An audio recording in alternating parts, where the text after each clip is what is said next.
Shalom jemaat yang terkasih, bangkit dan bercahayalah. Senang sekali menjumpai Bapak Ibu, saudara sekalian dimanapun berada. Dan saya percaya kita berada dalam pemeliharaan Tuhan yang luar biasa.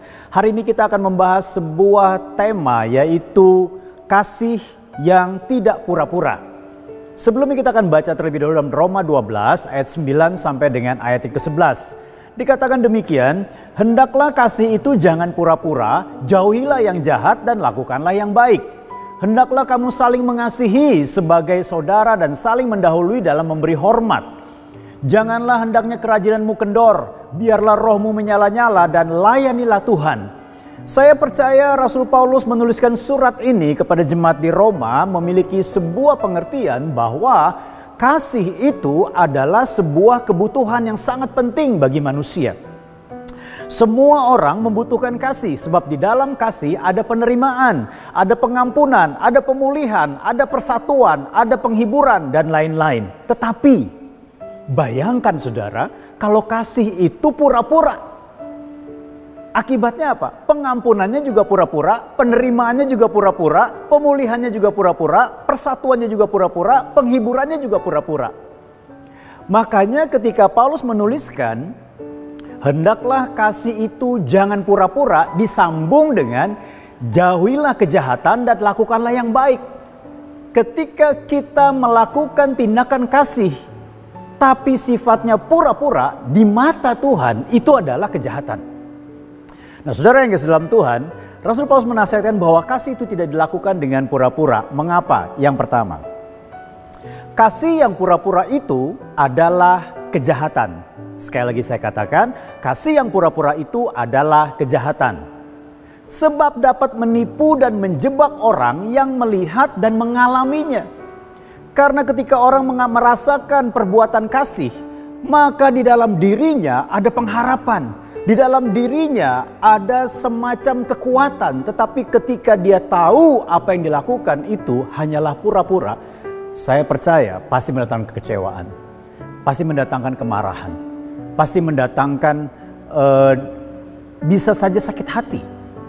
Karena apa? Karena merasa dilecehkan. Karena merasa ditipu. Karena merasa tidak dianggap.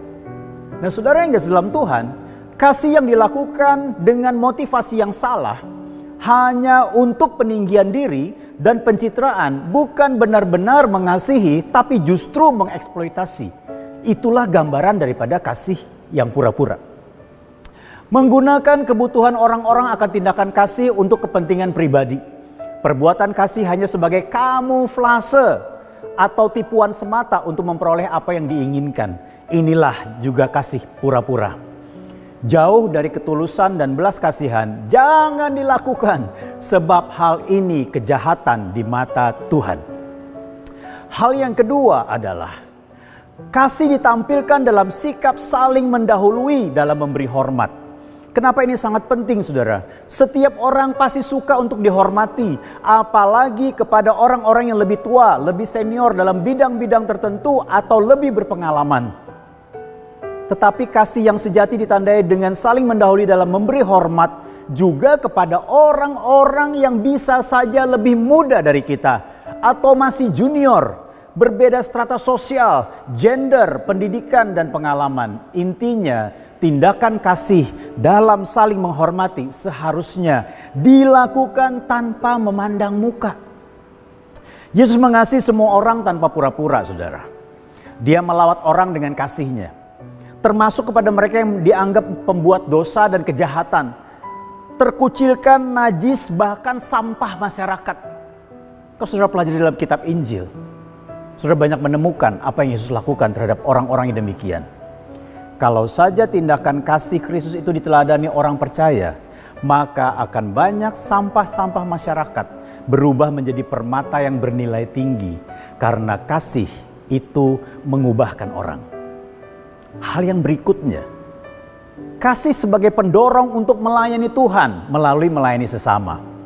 Ketika kita mengasihi Tuhan, pasti kita juga mengasihi sesama. Ketika kita melayani Tuhan, pasti juga kita melayani sesama. Kasih yang pura-pura tidak mengasihi Tuhan, apalagi sesama. Tapi dia sibuk mencintai dirinya sendiri. Kasih yang pura-pura tidak melayani Tuhan, apalagi melayani sesama. Tapi dia melayani dirinya sendiri, kepentingannya sendiri, kemauannya sendiri, sasarannya sendiri. Mari layani Tuhan melalui layani sesama dengan tindakan kasih, bukan dengan pura-pura, tapi dengan ketulusan dan kejujuran. Ada banyak kebutuhan orang lain yang bisa kita temukan dan penuhi sesuai kemampuan dan sejangkauan kita. Lakukanlah tindakan kasih, maka kita secara tidak langsung sudah melayani Tuhan yang kita sembah di dalam Yesus Kristus. Saya percaya kasih yang demikian akan memberi jawab kepada banyak kebutuhan, kepada sesama yang sekarang sangat membutuhkan kehadiran kita, tindakan kasih yang dapat kita kerjakan. Tuhan Yesus memberkati. Mari kita berdoa. Bapa di surga, biarlah firman Tuhan hari ini Tuhan membawa kami kepada kasih yang murni, kasih yang sejati, yang Kristus inginkan, bahkan Kristus teladankan.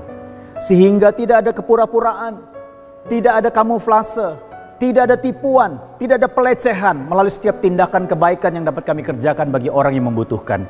Tapi semuanya itu kami lakukan di dalam ketulusan dan kejujuran. Sehingga segala apa yang Tuhan sudah taruh dalam hidup kami dapat kami salurkan, dapat kami bagikan sebagai sebuah tindakan kasih yang nyata kepada setiap orang, dan mereka mengalami kasih Tuhan melaluinya. Terima kasih Bapa di surga. Engkau memberkati sepanjang hari ini, dan kami boleh terus melakukan tindakan kasih di dalam Tuhan Yesus Kristus yang telah mengajarkannya kepada kami. Dalam nama Tuhan Yesus kami berdoa. Amin. Tuhan Yesus memberkati.